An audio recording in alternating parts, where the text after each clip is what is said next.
cũng có sẽ vốn xa yêu lạnh cờ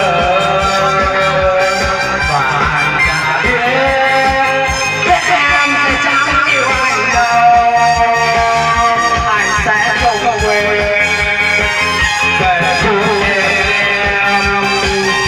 Anh đã chào em nụ hôn đã buồn xa, anh biết em sẽ không quên những cảnh nào thiết thực lặng em và những ai yêu nữa anh yêu trong những chuyện này và anh sẽ không chắc em nữa giờ thì anh không chắc em đâu.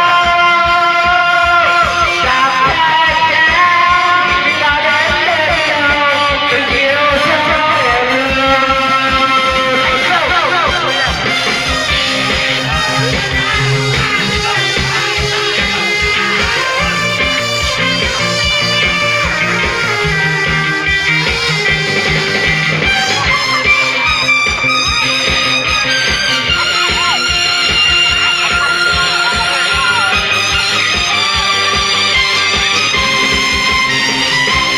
Đời ai cũng có sẽ vững chắc trong yêu dài ngày